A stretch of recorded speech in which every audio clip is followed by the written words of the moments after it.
c'est ku nekk la nga amoon la lay delloo. mais je veux dire président même bu bëggee yàq. mu xam ne ministre bi kat Idrissa Seck moo ko indi te moom jubboowul ak ministre bi. mu indi ko au bout de 2 mois ñu dàq ko. Idrissa Seck indilaat ko keneen. au bout de 3 mois mu dàq ko. alors que mandat wam des na 6 ans. 3e boobu ñu ko indil moom amul droit dàq ko. c'est pour éviter instabilité ministérielle.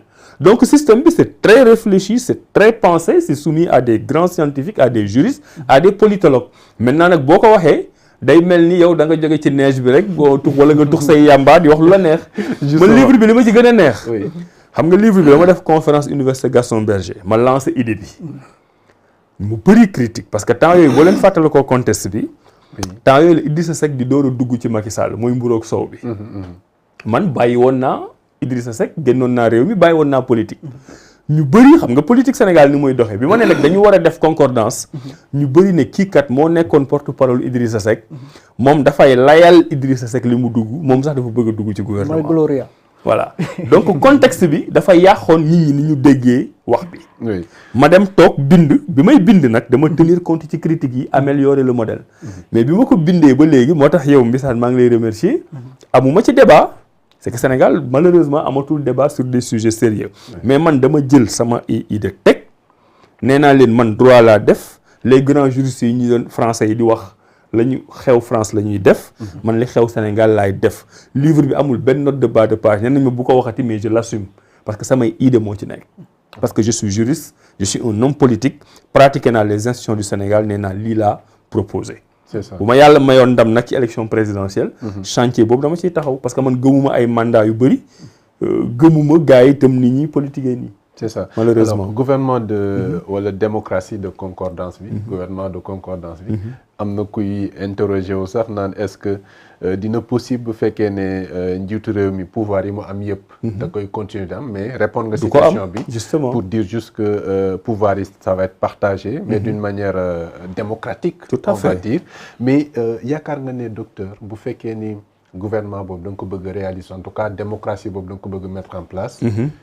Est-ce que dina possible bu fekkee ni wax nga ko léegi la question du mandat. wax nga doo ci sori mais dinañ ko aborder. tout à fait ndax am na situation de tension latente boo xam ne ñu ngi ci actuellement. li ko waral mooy li nga xam ne mooy candidature bu Macky Sall bi xam ne leeragul.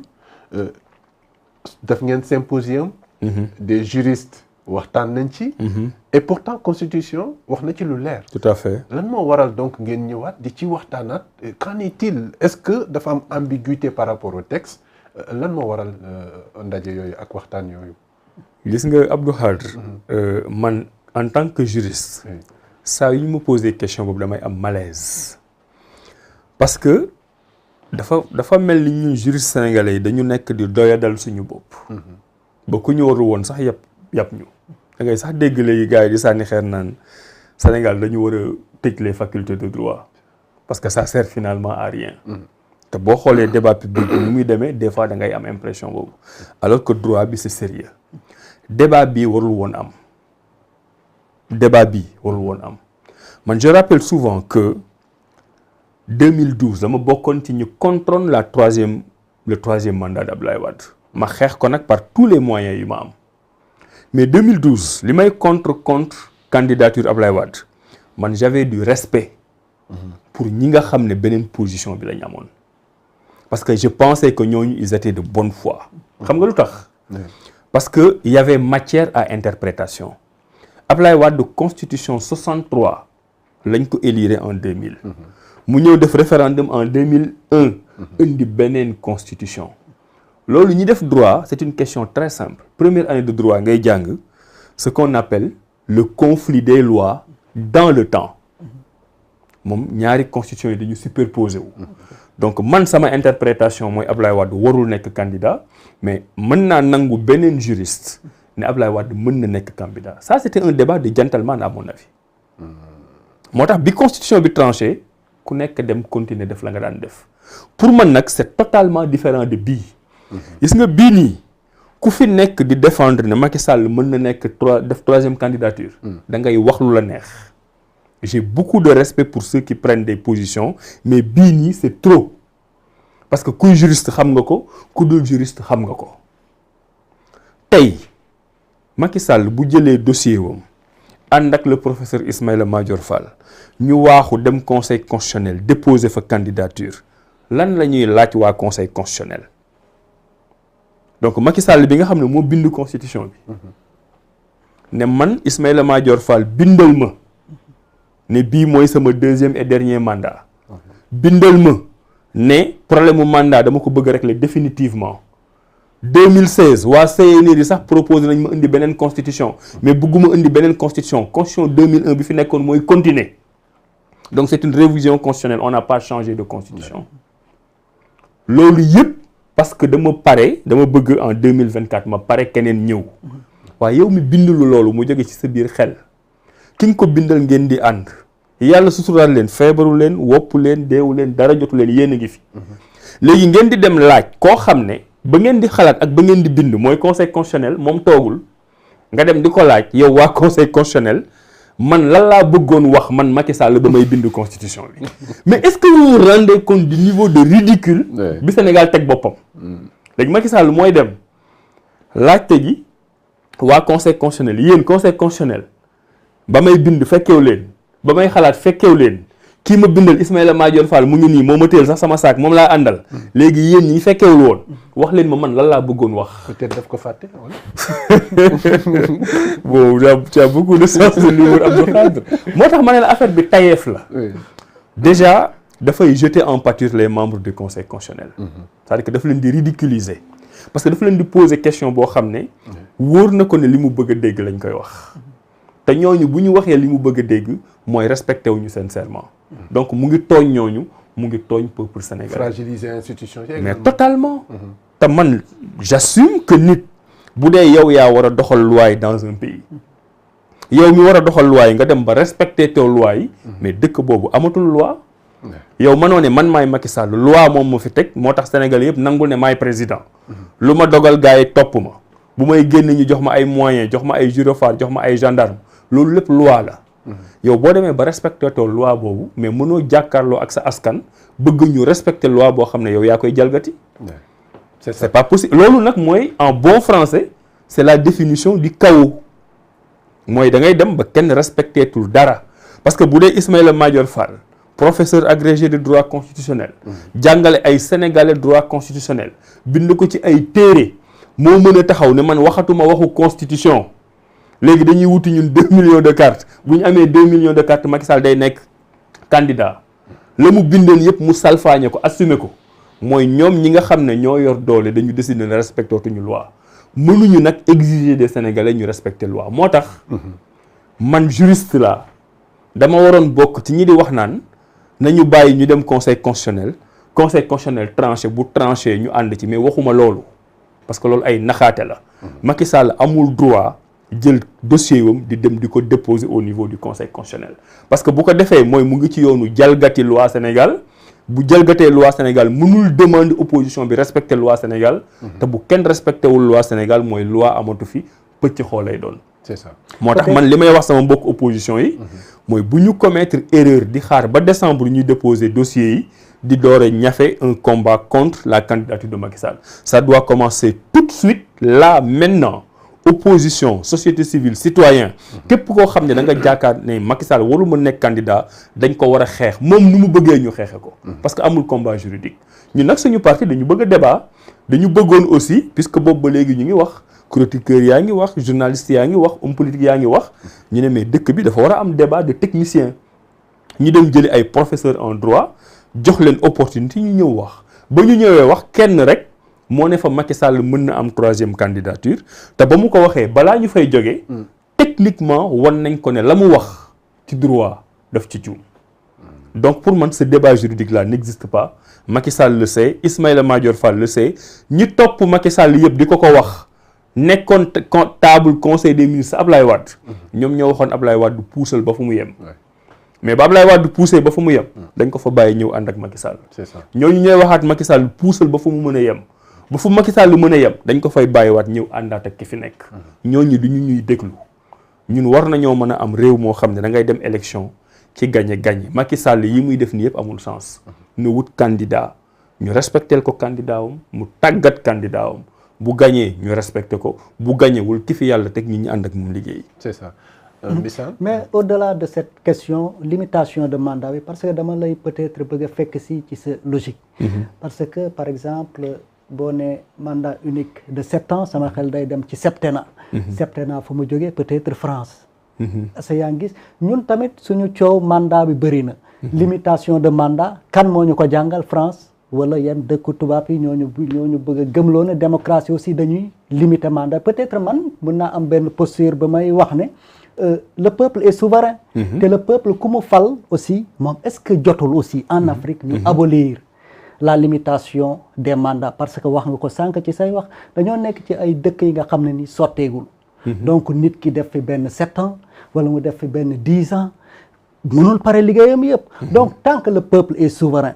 tant que le peuple est libre de voter donc est-ce que jotul ay question de limitation de mandat ñu teg ko fële bàyyi peuple bi nga xam ne ni c'est le seul souverain aussi mu décider peut-être avancer la bi nga xam ne nii day noppal ñëpp aussi.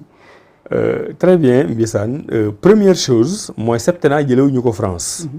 Septennat c'est-à-dire que ni peuple mën a décider ne ñoom 4 ans la ñuy élire comme France. noonu la beneen peuple mën a décider ne 5 ans la France d'ailleurs boo xoolee sur dernière année yàggul. dañuy def 7 ans def 5 ans donc ñoom sax xamuñu lu ñu bëgg a def. mais je vous donne l'exemple d'un pays comme le Mexique. Le Mexique c'est un mandat unique de 7 ans depuis très longtemps. donc nombre d'années bi ñun jéggaaniwuñu ko fenn. parce que comme li ma la wax depuis le début ñun dañu bëgg di xalaatal suñu bopp. donc mënoon na réflexion boobu mënoon naa sax wax 8 ans. justifier ko mënoon naa wax 3 ans justifier ko. donc du lu ñu jéggaani c'est le fruit de notre réflexion. mais surtout le qui est plus important oui le peuple est souverain. mais peuple souverain bi li ñu ko bëgg a defloo àndul ak souveraineté parce que gis nga bu population sénégalaise yi taxawoon tey. ne limitation mandat amul sens ñu décider ko mu nekk ci constitution bi. mais le peuple a raison. xam nga lan moo tax débat bi indécent. mooy peuple bi dafa wax ba pare. peuple bi ci constitution bi. dafa wax ne mandat yi 2 lay yem. boo bëggee teggi limitation bi. da ngay delluwaat ci peuple bi. bu le peuple bi waxaatee ne dindil limitation mandat yi nga dindiwaat. mais mënoo nekk parce que constitution bi la jox mandat wu peuple bi. même constitution moo la wax 2 mandats ngay am. mënoo rocc li la ci neex bàyyi fa li la ci neex. Sénégal parce que li nga xam ni c'est très intéressant comme question. on n'en parle pas assez. Sénégal 63 la am première constitution. Première limitation de mandat c'était en 70. 26 février 70 lañu jëkk def limitation. 2 septennats. on n'en parle pas assez. donc peuple sénégalais bi waxoon 63 amuma limitation moo wax 70 maintenant damay def limitation. mais bi ñu defee limitation 2 septennats yooyu. 76 déjà. bi Abdou Diouf di Senghor di préparer pour Abdoulaye Wade nekk président. mais mu dindi Diouf mu nekk président. mu dindi limitation boobu. mais toujours c'est la constitution c'est le peuple. donc 76 ba 91 amatul woon limitation. c'est le peuple. ñu dugalaat limitation en 91 boobu ñu defaat limitation. bi ñu def 93 boobu nekk 2 septennats. nos premières limitations c'était 2 quinquennats. bu 70 bi. boobu moo tëb en 76. 91 92 ñu dugalaat limitation 2 septennats. ci la Abdou Diouf doon wax dinaa nekkaat candidat waaye ci wàññi bi kat mandat bii bokku ci. parce que loolu la constitution bi prévoiroon.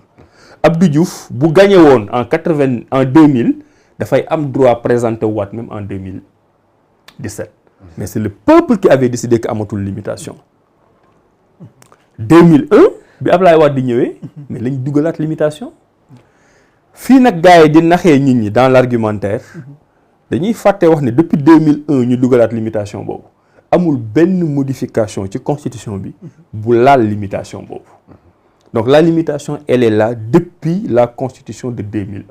modification yi nga fi am yépp foo dégg juriste bu lay defal raisonnement nan la non mandat bi bokk na ci bokk ci wala nga dégg waa Benno Bokk Yaakaar di ko wax tout leur raisonnement boo ko xoolee ñoom ils sont sur la durée du mandat. même jurisprudence conseil constitutionnel bi ñu lay wax ne la lii la wax en 2016 lii la wax et cetera tout ce raisonnement c'est sur la durée du mandat. c'est pas sur le nombre de mandats. depuis 2001 amul dara lu changer sur le nombre de mandats. au contraire chaque fois dañuy ñëw renforcer ko.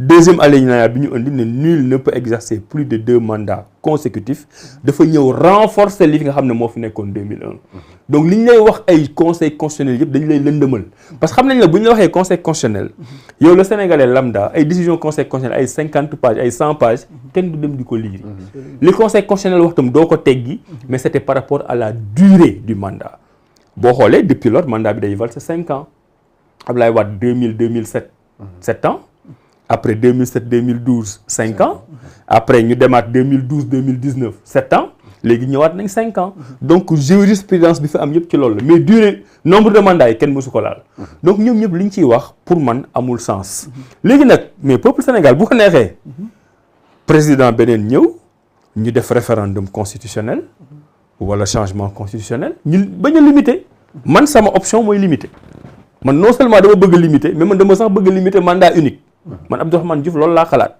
bu peuple bi xalaatoon leneen ma topp ko ci loolu c'est d'ailleurs l'occasion duñ ko wax souvent mais Sénégal dañuy perdre benn droit constitutionnel boo xam ne mës nañ ko am ñu fàtte ko alors que léegi lañ ko gënoon soxla te amatul ci constitution bi ñun dañu war a mën a am initiative référendum populaire constitution bi tey président rek moo mën a def référendum ak député yi mais tey war nañ mën a wax ne boo amee 1 million de Sénégalais yu def pétition mën nga def référendum parce que sinon le peuple va toujours s'exprimer à travers des représentants qui ont tendance à torpiller ses positions tey on a des débats de société des fois nga dégg ñu wax la homosexuel da ngay dégg homosexuel ñu ne la waaw peuple sénégalais bëggul homosexuel mais fenn ci constitution bi mayuñu sénégalais peuple sénégalais mu jóg par exemple bu doon peuple sénégalais daf leen ñor ne ñoom bëgguñu homosexualité mais 2 millions de Sénégalais jóg def une pétition ñu def référendum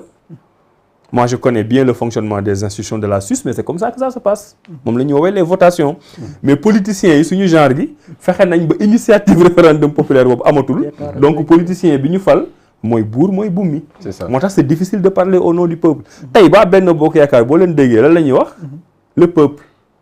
le peuple ñun la fal le peuple est avec nous le peuple a confiance opposition bi lan la ñuy wax le peuple est avec nous le peuple ñun la àndal ñun ñoo yor doole ji léegi où est le peuple c'est finalement le peuple kenn xamul kan mooy le peuple c'est ça docteur pour terminer ci aspect politique yi balaa ñuy ñëw ci wàllu koom-koom bëgg nañ ci waxtaan tuuti même fekkee ne temps bi bërul mais ñu brosser ko quand même mais dernière question bi concernant la politique constat la aussi am na ñu ngi koy wax tout à l'heure ci wàllu mobilisation gis nañu ne l'espace politique est en quelque sorte occupé par Pastef et Benno Bokk Yaakaar ak ñaari mobilisation yu ñuy def bien que différentes en termes de puissance je vais dire mu mel ni dafa am bipolarisation une bipolarisation de l'espace politique